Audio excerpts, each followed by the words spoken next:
Es el canal de la libertad, el de la justicia y la paz de nuestro pueblo.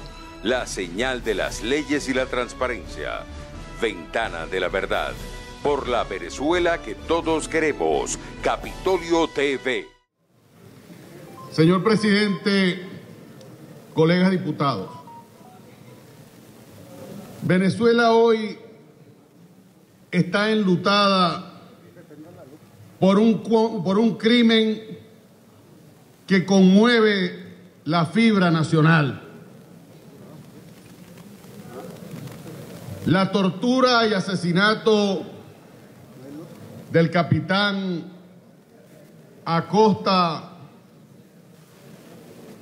tiene propósitos y tiene elementos que deben ser revisados, no como un hecho aislado, sino como una política de Estado.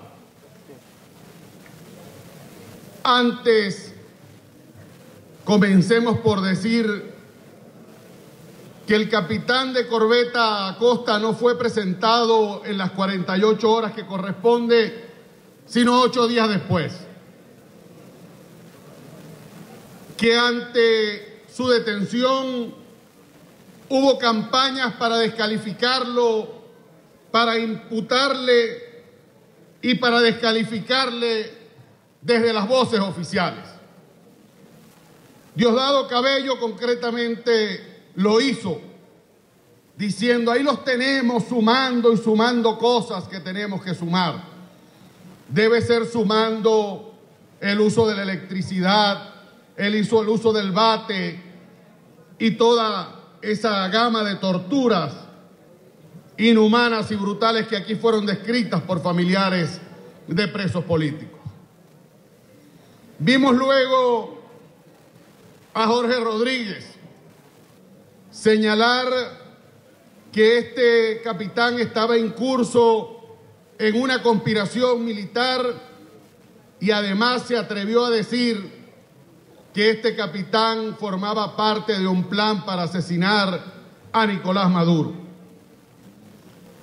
Y la primera y obligante pregunta elemental es decir, si en los órganos de seguridad del Estado, expresado en 2 voces oficiales, se señalaba que tenían toda la información sobre la participación de este militar, ¿cuál es la razón para torturarlo y asesinarlo?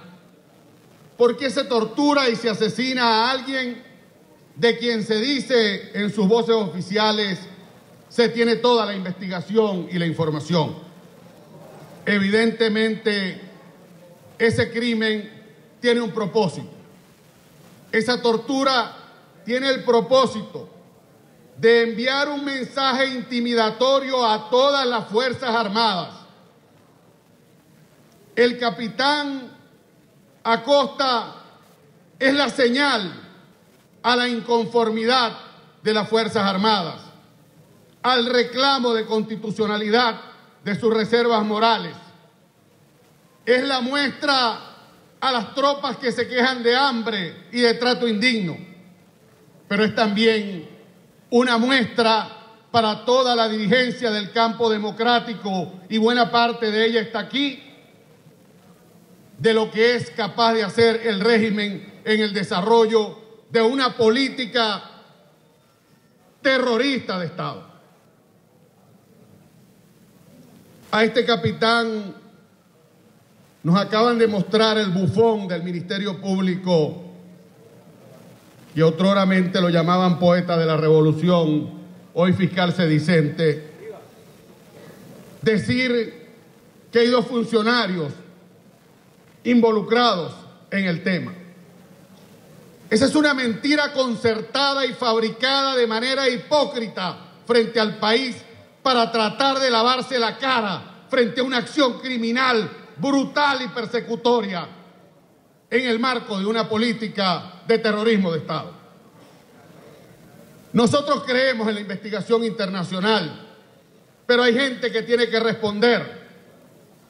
El general Iván Hernández Dalá, director de la DGCIN, ¿cómo usted le va a hacer creer al país que en su despacho se tortura prisioneros, además militares, es decir, hombres de uniforme, compañeros suyos de las Fuerzas Armadas, que se mancha el honor de la historia libertaria de las Fuerzas Armadas, que se pisotea la constitucionalidad, que se pisotea el honor y el legado histórico de unas Fuerzas Armadas libertarias en cuya reserva moral hay descontento frente a tanta arbitrariedad, y usted no sabía absolutamente nada.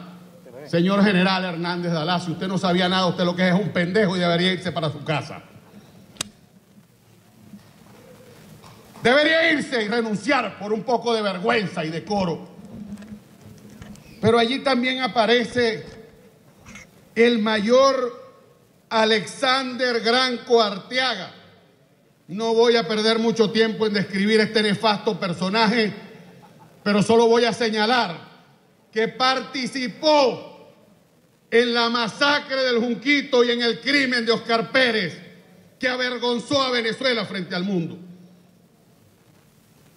Que el coronel Hanover Esteban Guerrero, cuya oficina está en el sótano 3 de la Dijicín, muy cerquita, acaricia el oído morboso cuando escucha los gritos y las lamentaciones de los torturados.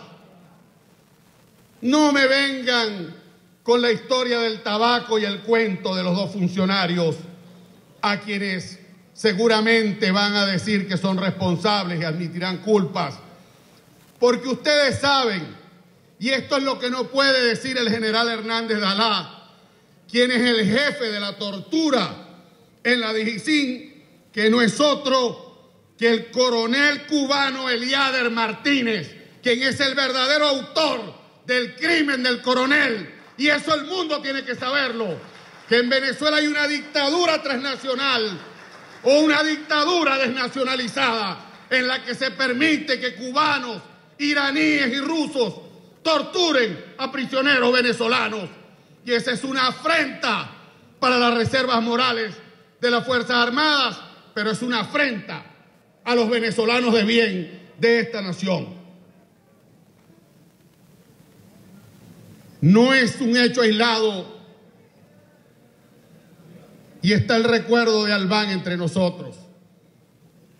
No es un hecho aislado porque hoy, en este momento en el que damos el debate, persisten y continúan las torturas en las mazmorras del SEBIN y la Dijicín.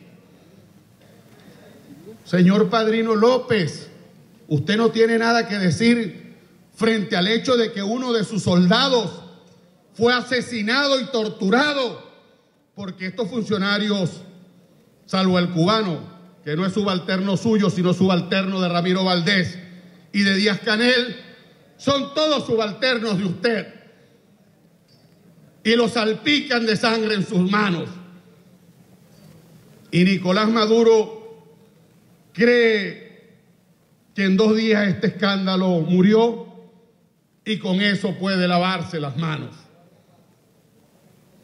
En Venezuela se avecinan tiempos mucho más difíciles.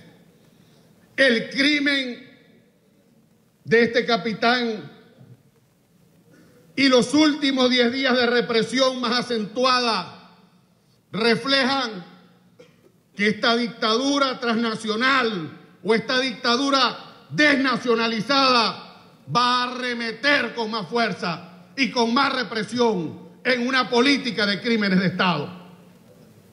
Por eso estamos obligados a referir la posición de la fracción 16 de julio, aunque a algunos no les guste que se diga.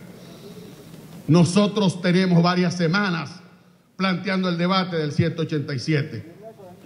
Es una opinión, es una visión. Respetamos profundamente a quienes no la comparten, pero queremos dar el debate.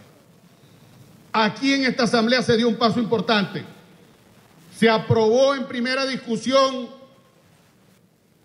la incorporación o reincorporación al TIAR, y han pasado 6 semanas se aprobó la urgencia parlamentaria y el informe no ha venido para la segunda discusión, con lo cual fraternal y respetuosamente, presidente Guaidó, lo emplazamos a darle celeridad al tema y lo mismo a la directiva.